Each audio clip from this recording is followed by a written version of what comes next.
Hello बच्चों, कैसे हैं आप लोग। आई होप कि आप बहुत अच्छे होंगे, शानदार होंगे, ज़बरदस्त होंगे।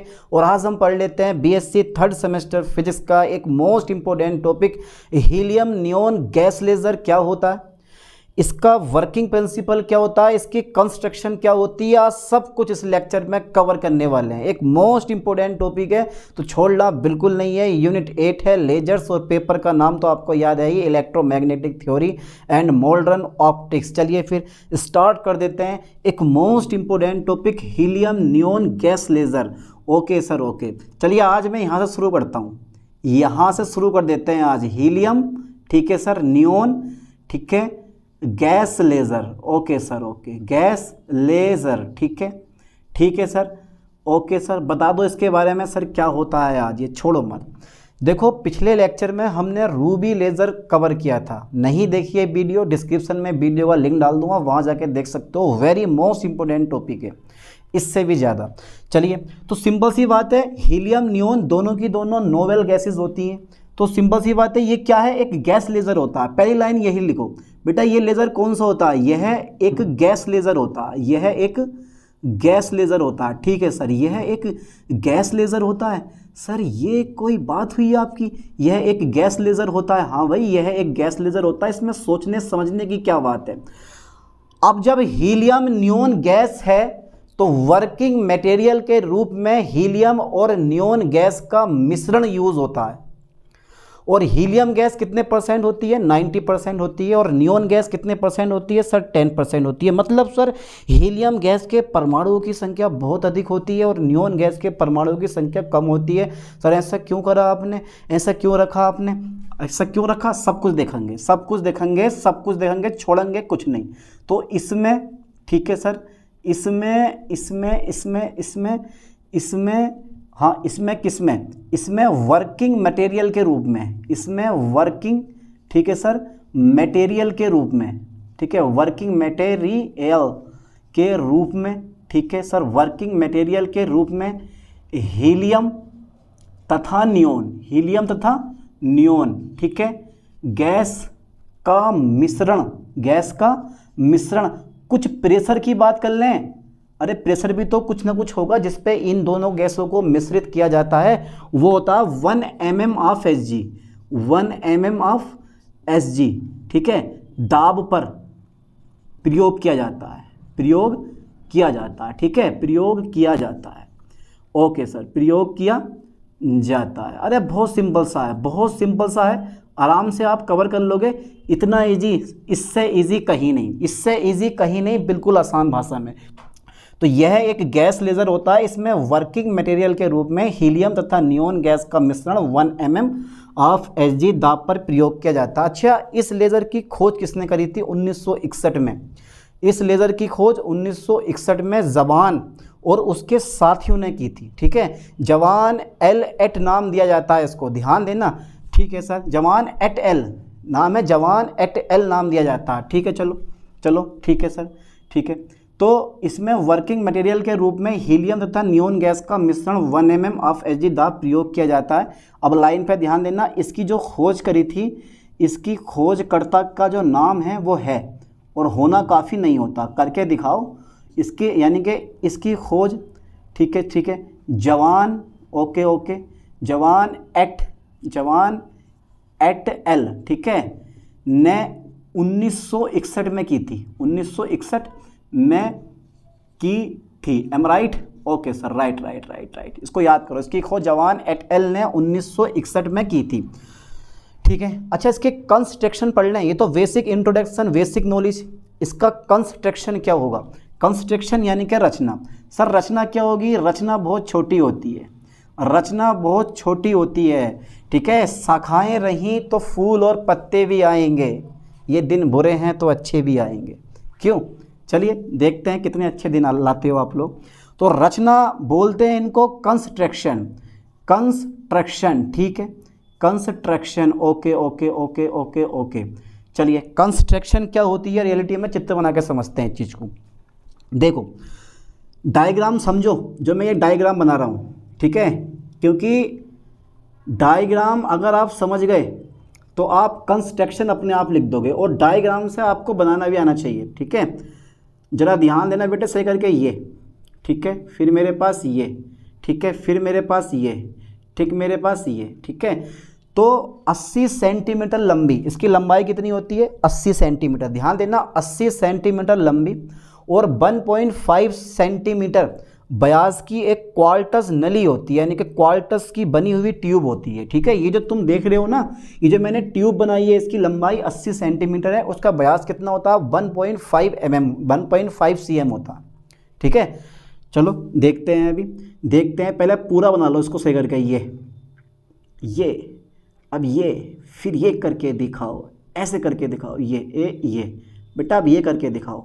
अच्छा सर ये करके दिखाएं, तो लो सर करके दिखा दिया हमने। अब बेटे यही बात तो होती है, हो गया, ठीक है। तो सबसे पहले मैं ये लाइन लिखने वाला हूँ, इसमें होती क्या है, इसमें 80 सेंटीमीटर, लाइन पे ध्यान दो, 80 सेंटीमीटर लंबी, इसमें 80 सेंटीमीटर लंबी। हाँ एक चीज़ और है, ये ब्रैकेट में लिख लेना, ये 90% होती है और जो नियोन होती है ब्रैकेट में लिख लेना 10% होती है, ठीक है। ये बहुत ज़रूरी होता है लिखना कि हीलियम 90% और नियोन कितने परसेंट होती है 10% होती है। चलिए इसमें 80 सेंटीमीटर लंबी तथा, ठीक है, 1.5 सेंटीमीटर ब्यास, ठीक है, 1.5 सेंटीमीटर ब्यास की क्वार्टज नली होती है, ठीक है, क्वार्टज, ठीक है, ट्यूब होती है, ठीक है, क्वार्टज ट्यूब होती है, ठीक है सर, क्वार्टज ट्यूब होती है। अब क्वार्टज ट्यूब तो होती है, अब इसके एक सिरे पर, यानी कि इस ट्यूब के इस वाले सिरे पर फोकस करना है ठीक से, इस वाले सिरे पर ये वाला ट्यूब जाएगा, इसके इस वाले सिरे पर, ठीक है, एक पूर्ण परावर्तक मिरर लगा होता, पूर्ण परावर्तक, ठीक है, जिसने लूवी रेजर पढ़ लिया है वो ये कवर कर लेगा, ठीक है। पूर्ण परावर्तक मिरर लगा होता है तथा दूसरे सिरे पर आंशिक परावर्तक मिरर लगा होता है। कहने का मतलब यह है फुल्ली रिफ्लेक्टिव मिरर यहाँ पर लगा होता है और पार्शियल रिफ्लेक्टिव मिरर जो होता है वो यहाँ लगा होता है और यहीं से लेज़र बीम जो होता है ना वो बाहर निकलता है। चलिए मैं इधर भी सेम टू सेम कहानी ऐसी ही लगा देता हूँ, सर लगा दिया। अच्छा सर इन प्लेटों को रोकने के लिए जो ये आपने तल लगाए हैं, प्लेट लगाई हैं, इनको रोकने के लिए या ऊपर नीचे करने के लिए कोई इंस्ट्रूमेंट लगा होता है? हाँ लगा होता है, क्यों नहीं, ज़बरदस्ती लगा देंगे, ना भी लगा तो।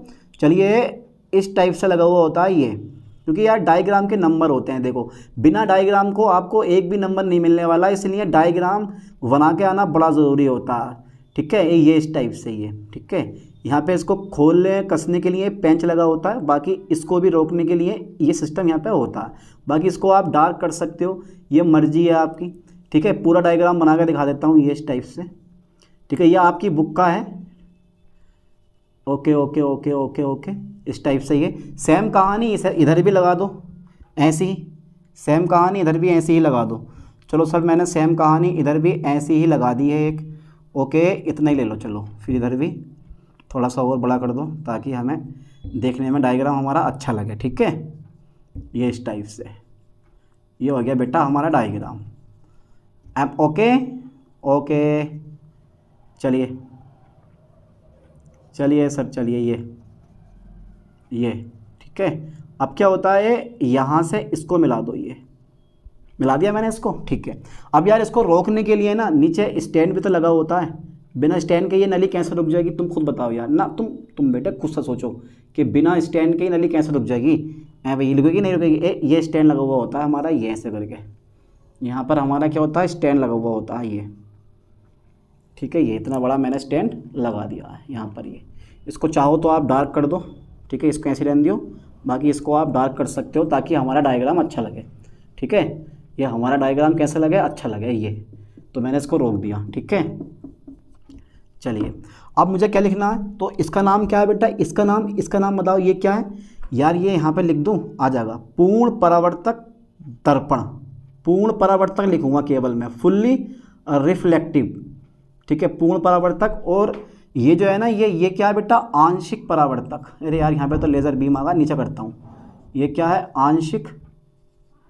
आंशिक परावर्तक, ठीक है, इस टाइप से। तो एक पूर्ण परावर्तक और एक क्या हमारा आंशिक परावर्तक है। इसके अंदर क्या भरा हुआ होता है, हीलियम नियोन गैस मिक्सचर, ठीक है, हीलियम नियोन गैस मिक्सचर यहाँ पर क्या होता है बेटे, भरा हुआ होता है। ठीक है, चलिए अब देखते हैं आगे। अभी पूरा डायग्राम नहीं बना बेटा, ध्यान देना, अभी डायग्राम पूरा नहीं बना, थोड़ा सा रह गया है रचना। इसमें 80 सेंटीमीटर लंबी तथा 1.5 सेंटीमीटर व्यास की क्वार्टज ट्यूब होती है जिसमें हीलियम नियोन गैस का मिश्रण भरा होता है, जिसमें हीलियम तथा नियोन गैस, हीलियम तथा नियोन गैस का क्या भरा होता है, मिक्सचर भरा होता है।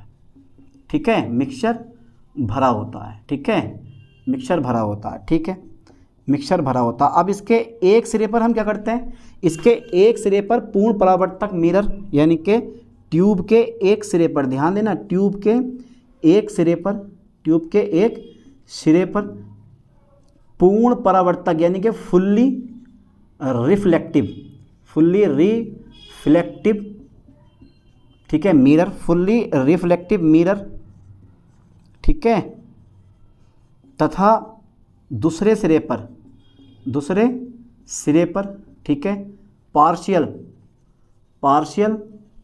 रिफ्लेक्टिव, ठीक है, मिरर लगा होता है, मिरर लगा होता है। ठीक है, लगा होता है, ओके ओके, लगा होता। अब ना इसको एनर्जी देने के लिए एक पावर सोर्स होता है। देखो इसको बोलते हैं मेटेलिक, इसको बोलते हैं बेटे मेटेलिक। ठीक है, ये देखो ये डायग्राम मैंने इसी से बनाया है आपके मॉडल से, ये वाला डायग्राम बना हुआ है, दिख रहा है, देखो ध्यान से, दिखा, हाँ ठीक है, ओके ओके ओके, चलिए ओके ओके ओके ओके। और भी बहुत से डायग्राम होते हैं पर मुझे ये वाला डायग्राम बहुत अच्छा लगा था, मैंने कि यार चलो ला इसी से समझाऊँ इस चीज़ को, और इसी के अकॉर्डिंग मैं आपको बता भी रहा हूँ। ठीक है, ये मेरे पास 3 धात्विक, ठीक है, यानी कि 3 मेटेलिक बॉन्ड द्वारा क्या करते हैं, हम क्या करते हैं, एक पावर सोर्स जोड़ देते हैं। ये एक पावर सोर्स जोड़ देते हैं। ये पावर सोर्स क्यों जोड़ा, एनर्जी देने के लिए, ऑप्टिकल पंपिंग के लिए, तभी तो आपके हीलियम नियोन जो भी गैस है उनके बीच में इंटरेक्शन होगा। ठीक है, और ये होता है तुम्हारे पास पावर सोर्स। बेटा ये मैंने क्या लगा दिया यहाँ पर, पावर सोर्स। ठीक है, इसको बोलते हैं हम रेडियो, यानी कि radio, okay okay okay okay, आप लिख सकते हो हिंदी में लिख दो, चलो ऐसा करके ये रेडियो, ठीक है, आवर्ती जनित्र, रेडियो आवर्ती जनित्र। ठीक है, और इसी जनित्र से हम क्या करते हैं, पावर सोर्स, यानी कि ये पावर सोर्स है, आप चाहो तो लिख सकते हो पावर सोर्स, पावर सोर्स यहाँ लिख सकते हो। ठीक है, और यहीं से क्या करेंगे, इसको हम हीट देंगे, और ये जो चीज़ है ना हमारी, ये वाली ये जो है, ये जो मैंने बनाया, यही तो है हमारे पास ट्यूब। कौन सी ट्यूब है ये, क्वार्टज ट्यूब, नाम दे दो क्वार्टज ट्यूब। ठीक है, ये बेटा क्वार्टज ट्यूब। ओके, चलिए अब यहाँ तो मैंने लिख दिया कि मिरर लगा होता है। अब क्या होता है, 3 मेटेलिक बॉन्ड द्वारा, ध्यान देना, 3 मेटेलिक बॉन्ड द्वारा, ठीक है, 3 मेटेलिक बॉन्ड द्वारा, ठीक है, 3 मेटेलिक बॉन्ड द्वारा कौन सी ट्यूब को, क्वार्टज ट्यूब को रेडियो आवर्ती जनरेटर से जोड़ देते हैं। ठीक है, यानी कि रेडियो फ्रिक्वेंसी जनरेटर से जोड़ देते हैं, और जहाँ से एनर्जी इस क्वार्टज ट्यूब को दी जाती है। ठीक है, चलिए 3 मेटेलिक बॉन्ड द्वारा, ठीक है, क्वार्टज ट्यूब को जोड़ देते हैं, क्वार्टज ट्यूब को, ठीक है, क्वार्टज ट्यूब को पावर सोर्स से जोड़ देते हैं। चलो मैंने ऐसे लिख दिया, पावर सोर्स से जोड़ देते हैं, बस इतनी बहुत है रचना, इसके अलावा कुछ लिखना है नहीं है। तो चित्र के नीचे लिख लियो हीलियम नियोन गैस लेजर, यही तो है आपका पूरा हीलियम नियोन गैस लेजर। और यहीं से क्या होता है, ये लेज़र बीम बाहर निकलता है, ये यहीं से ये लेज़र बीम क्या होता है, बाहर निकलता है। लिख लियो इसको, ये क्या है बेटा, लेज़र बीम।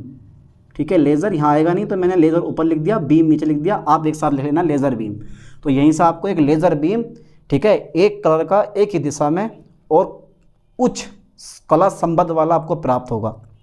चलिए जल्दी फास्टली यहाँ तक का स्क्रीनशॉट ले लो। ले लिया कंप्लीट रचना का, अरे इजी है, बस कार्य विधि समझना बहुत थोड़ा सा इसका डिफ़िकल्ट पॉइंट होता है, पर मैं आपको बिल्कुल इजी कर दूंगा। पहले यहाँ तक का स्क्रीनशॉट ले लो, ले लिया, डायग्राम का भी ले लो। ठीक है, अब मैं इसको इरेज कर रहा हूँ क्योंकि डायग्राम के साथ रचना मेरे पूरी हो गई है, इससे ज़्यादा मुझे करना नहीं है। चलिए okay sir, okay okay okay, कहीं कोई मिस्टेक तो नहीं लग रही है आप लोगों को? जहाँ लगे ठीक कर लेना कि भाई यहाँ मिस्टेक हो सकती है। अरे मिस्टेक कैसे हो सकती है, मेरे होते हुए मिस्टेक हो जाए, इम्पॉसिबल। चलिए आगे देखते हैं, आगे देखते हैं, आगे देखते हैं, आगे देखते हैं। चलो भाई ज़रा, ठीक है, ओके ओके। अब डाल दो वर्किंग प्रिंसिपल, बस यही बहुत ज़रूरी होता है बेटा। ये जो वर्किंग प्रिंसिपल है ना, ये वर्किंग प्रिंसिपल जो है यही बड़ा ज़रूरी होता है। वर्किंग PRINCIPLE, ये जो वर्किंग प्रिंसिपल है, कार्यविधि, इसी को समझना बहुत ज़रूरी है। मैं बड़ी शॉर्ट टाइप में लिख पाऊँगा, शॉर्ट पॉइंट में समझ जाओगे। देखो सबसे पहले मुझे ना हीलियम और नियोन, ठीक है, हीलियम और नियोन, बेटा इसको थोड़ा सा इधर कर लो ऐसे करके, और हीलियम को इधर कर लो। तो ये मेरे पास हीलियम गैस है और ये मेरे पास कौन सी है, नियोन गैस है। This one is ground state. यार डायग्राम जो है अच्छा सा लगना चाहिए। देखो बेटा ये कौन सी स्टेट है, यह है ग्राउंड स्टेट, ठीक है। लिख दे रहा हूँ मैं यहाँ पे ग्राउंड, GROUND, ये क्या ग्राउंड स्टेट है, ठीक है। ये भी ग्राउंड स्टेट है, ये भी क्या ग्राउंड स्टेट है, ठीक है।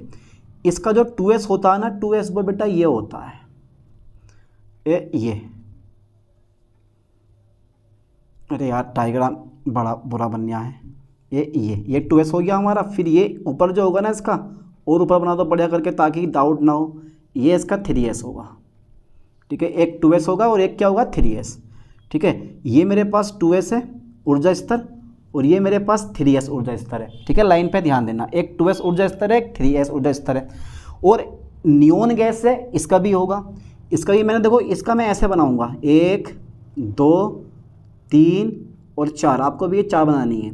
ऐसे इसमें आप ज़्यादा कर देना, 6 7 8, 1 बताऊंगा क्यों कर रहे हैं ऐसा, 1 2 3 4 5 6, जो उतना ये मन करे आप बना देना सही करके इसको, ये ऐसे करके, ठीक है। और ये मैंने बना दिया इस टाइप से। थोड़ा बड़ा करके बनाओ यार, थोड़ा सा बड़ा गड़बड़ हो गया, ये तो मामला बड़ा गड़बड़ हो गया भाई, बड़ा पेचीदा मामला हो गया। ये ऐसे कर दिया मैंने इसको, ठीक है। ये है मेरे पास 3s और ये है मेरे पास 2p, वो 2s। अब आप सोच रहे होगे सर हीलियम गैस का आपने ऐसे बनाया और नियोन गैस का आपने क्यों बनाया, क्योंकि देखो 2s ऊर्जा स्तर में मेटास्टेबल स्टेट होती है, तो ये 4 मेटास्टेबल स्टेट 2s ऊर्जा स्तर में होती है, और नियोन जो होता है वो किसी भी मेटास्टेबल स्टेट में रुक सकता है, ठीक है। यहाँ पे मैंने कोई भी मेटास्टेबल स्टेट नहीं ली है, तो ध्यान देना है इस लाइन पे जो मैं बोल रहा हूँ उस पर ध्यान देना। बस शॉर्ट लिख पाऊंगा, ज़्यादा बड़ा नहीं, पॉइंट बाई पॉइंट समझ जाओगे। देखो ये जो मेरे पास 2s ऊर्जा स्तर है ना, जो ये 2s ऊर्जा स्तर, हीलियम गैस का 2s ऊर्जा स्तर और नियोन गैस का 2s ऊर्जा स्तर पास पास होते हैं, पास पास होते हैं और आसपास खेलते हैं। यानी कि हीलियम गैस का, फोकस करें, हीलियम गैस का 2s ऊर्जा स्तर जो होता है ना, एनर्जी लेवल 2s ऊर्जा स्तर जो होता है वो नियोन गैस के, फोकस करें ठीक से, नियोन गैस के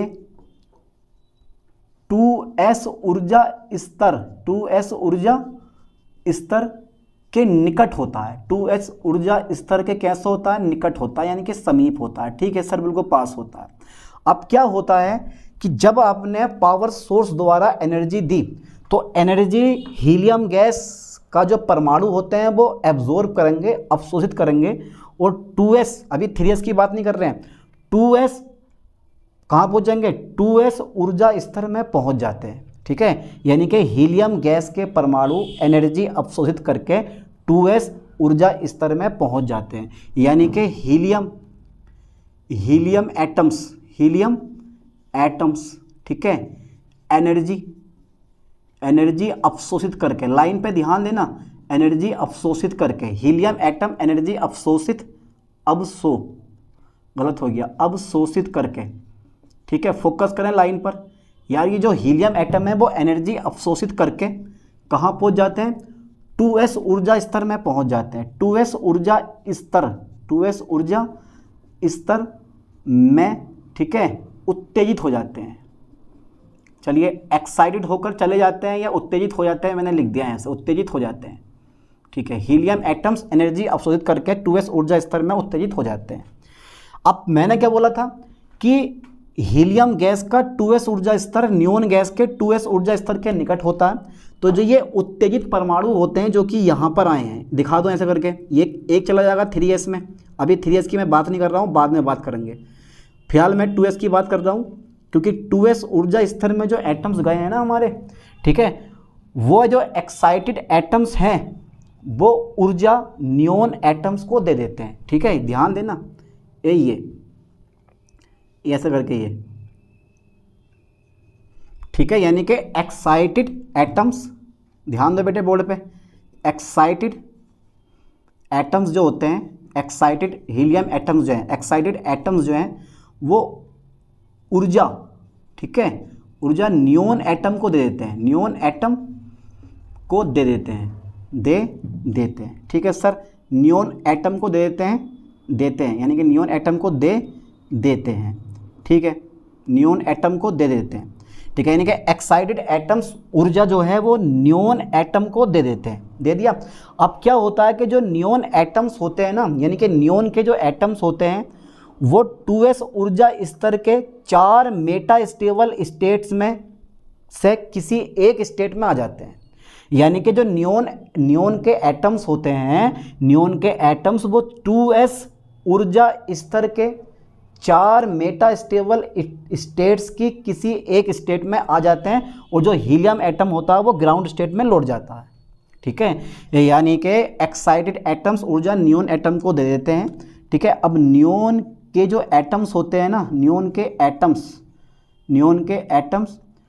2s, ठीक है, ऊर्जा स्तर की, 2s ऊर्जा स्तर की, ठीक है, 4 Meta stable state, 4 Meta stable states, 4 Meta stable state में से किसी एक स्टेट में आ जाते हैं, किसी एक स्टेट में आ जाते हैं, ठीक है बेटे, आ जाते हैं, तथा हीलियम एटम्स जो होते हैं ना, हीलियम एटम्स वो ग्राउंड स्टेट में लौट जाते हैं, ठीक है, ग्राउंड स्टेट में लौट जाते हैं, स्टेट में लौट आते हैं या लौट जाते हैं, कोई दिक्कत नहीं है। चलो साहब, ये कहानी मैंने थोड़ी सी इतनी लिख दी। अब जो नियोन एटम्स है वो यहाँ पर प्रेजेंट है। अब क्या होता है, अब आपने पढ़ा होगा स्टिम्युलेटेड इमिशन, आपने पढ़ा होगा। अब 2s ऊर्जा स्तर में, ठीक है, एटम्स की संख्या अधिक हो जाती है, मतलब पर्याप्त हो जाती है, ठीक है, ये लाइन में लिखो, यानी कि 2s, यानी कि मैं बता रहा हूँ, यानी कि 2s, ठीक है, ऊर्जा स्तर में एटम्स की संख्या क्या हो जाती है बेटे, पर्याप्त हो जाती है, पर्याप्त हो जाती है। अब इतने एटम्स हो गए कि मेटा स्टेबल स्टेट में रुकने की जगह ही नहीं मिली, तो वो कहाँ लौटेंगे, वो कहीं ना कहीं तो संक्रमण होगा उनका, कहीं ना कहीं तो बेटा संक्रमण होगा उनका। चलिए देख लेते हैं, ये 3s हो गया हमारा, ये वाला हटाओ, खाली ये वाला लिख लो, ये बेटा, अरे थोड़ा दूर बनाओ यार, गलत हो गया, थोड़ा सा दूर बनाओ, यहाँ बनाता हूँ मैं, 1 2 3 4 5, जो मर्जी है इतने बना दो आप। तो ये जो है ना बेटा, ये जो है, ये बनाया मैंने कितना, 3p, और जो है ये बना रहा हूँ, ये चीज़ जो बना रहा हूँ मैं, ये 1 2 3 4 5 और बाकी 6, ओ माय गॉड, 6 फिर के बाद में ये ऐसा करके ये आप शो कर सकते हो, इतनी कर दिया मैंने। तो ये हो गया मेरा 2p, ये क्या हो गया मेरे पास 2p। अब क्या होता है, ध्यान देना, अभी जो है जो 2s ऊर्जा स्तर है उसमें एटम की संख्या बहुत ज़्यादा है, मतलब पर्याप्त है। अब ट्रांजिशन होता है, ट्रांजिशन मतलब होता है यानी कि एक संक्रमण 2s ऊर्जा स्तर तथा 2p ऊर्जा स्तर के बीच होता है। ये हुआ, यानी कि एक संक्रमण जो होता है वो कहाँ होता है, जल्दी बताओ फास्टली। एक संक्रमण जो होता है, अरे यार थोड़ा सा ना, ये यहाँ से मैं बनाता हूँ इस चीज़ को, थोड़ा दूर बन गया यार, ये तो आ ही नहीं पा रहा भाई, आप बड़े हिसाब से बनाना, ठीक है। चलो लो, मैंने ऐसे कर दिया, ये यहाँ मान लो ये कर दिया मैंने, ठीक है। यानी कि एक संक्रमण 2s तथा 2p ऊर्जा स्तर के बीच होता है, ठीक है। 11,523 एंगस्ट्रॉम का विकिरण उत्सर्जित होता है। पहले ये लिखो, एक संक्रमण, फोकस करें लाइन पर, एक संक्रमण जो होता है ना, एक संक्रमण 11,000, यानी कि एक संक्रमण, ठीक है, 11, यानी कि एक संक्रमण 2s ऊर्जा स्तर तथा 2p ऊर्जा स्तर के बीच होता है, के बीच होता है, ठीक है। फोकस करें लाइन पर, यानी कि एक संक्रमण जो होता है वो 2s ऊर्जा स्तर तथा 2p ऊर्जा स्तर के बीच होता है। 11,523 एंगस्ट्रॉम तरंगदैर्घ्य, ठीक है, तरंगदैर्घ्य का विकिरण उत्सर्जित होता है, का विकिरण उत्सर्जित होता है, उत्सर्जित होता है, ठीक है, होता है। 11,523 एंगस्ट्रॉम तरंगदैर्घ्य का विकिरण उत्सर्जित होता है।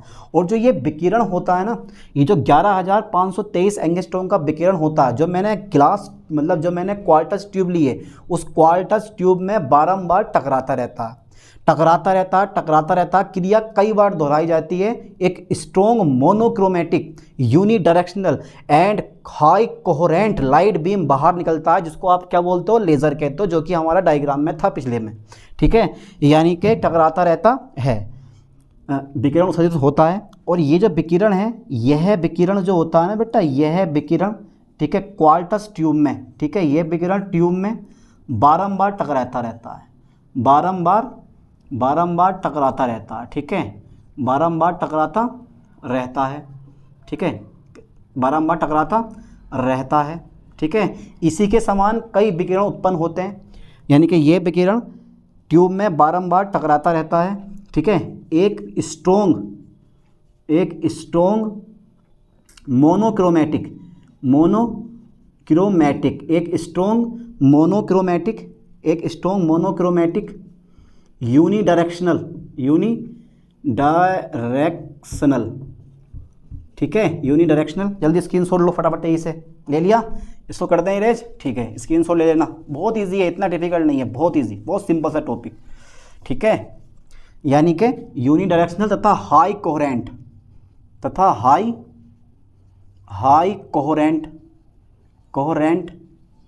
ठीक है, लाइट बीम बाहर निकलता है, हाई कोहेरेंट लाइट बीम बाहर निकलता है, ठीक है, बाहर निकलता है, जिसको आप क्या बोलते हो, लेज़र कहते हो, निकलता है, जिसे आप लेज़र कहते हो, ठीक है, जिसे आप क्या बोलते हो, जिसे लेज़र बीम कहते हैं,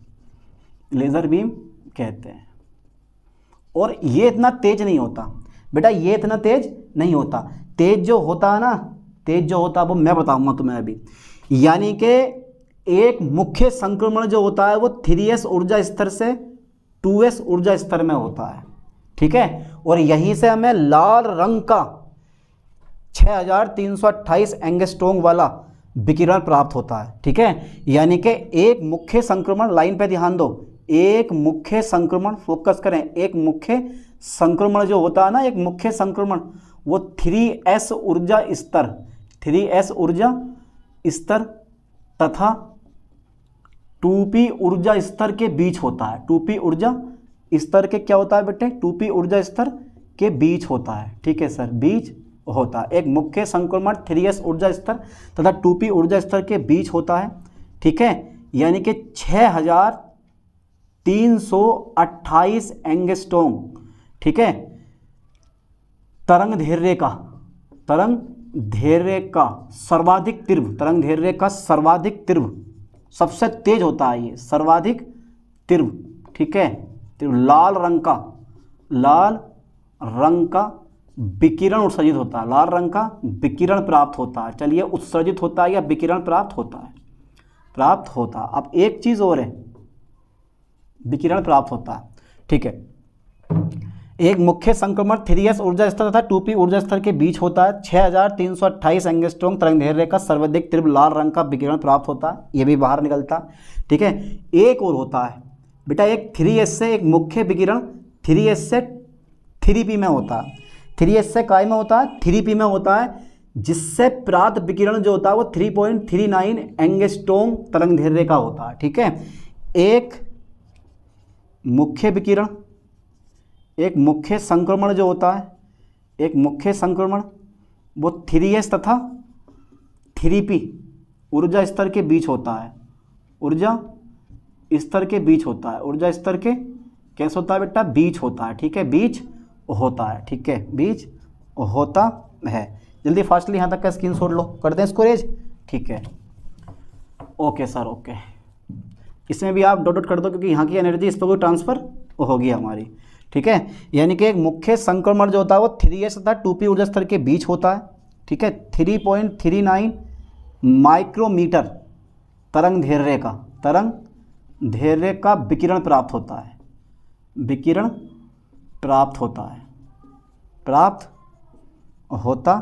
है, बस इतनी काफ़ी है, ठीक है। तो हमारा लेज़र बीम बाहर निकल गया, जो हमारा ये लेज़र बीम है। एक चीज़ और बता दूं तुम्हें, विशेषताएं, यानी कि विशेषताएं समझते हो ना आप? अरे विशेषताएं मतलब क्या क्या स्पेसिफिकेशन होंगे इसके। तो पहली विशेषता यह है, रूवी लेज़र की तुलना में अधिक मोनोक्रोमेटिक तथा अधिक यूनिडायरेक्शनल बीम बाहर निकालता है। यानी कि यह रूवी लेज़र की तुलना में, ठीक है, काय की तुलना में? रूवी लेज़र की तुलना में, ठीक है। यह रूवी लेज़र की तुलना में अधिक मोनोक्रोमेटिक तथा यूनिडायरेक्शनल लेज़र बीम बाहर निकालता। दूसरा पॉइंट ये कि इसमें शीतलन की आवश्यकता नहीं होती है, जबकि रूवी लेज़र में शीतलन की आवश्यकता होती है। थर्ड नंबर यह है कि इसकी दक्षता ज़्यादा होती है और उसकी दक्षता कैसी होती है? कम होती है। और फोर्थ अंतर ये होता है कि वो सॉलिड स्टेट लेज़र होता है और ये गैस लेज़र होता है। तो अगर दोनों में अंतर लिखना आए पेपर में कर देना, छोड़ के मत आना, ठीक है। चलिए, यह है रूवी लेज़र की तुलना में, ठीक है, अधिक मोनोक्रोमेटिक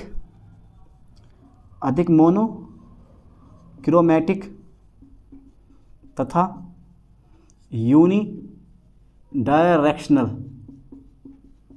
ठीक है, लेज़र बीम उत्पन्न करता है। अच्छा, ठीक है। नेक्स्ट पॉइंट क्या है? दूसरी विशेषता क्या है? उसके दोस्त थे, रूबी लेज़र के दोस्त, और इसकी विशेषताएं। दूसरे नंबर के लिए बताओ फटाफट तेजी से। इसमें शीतलन की आवश्यकता नहीं होती, इसमें शीतलन की आवश्यकता नहीं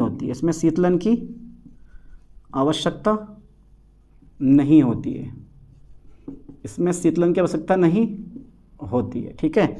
अच्छा, थर्ड नंबर क्या है बेटा? थर्ड नंबर क्या है? जल्दी बताओ फास्टली। थर्ड नंबर क्या है? इसकी दक्षता अधिक होती है।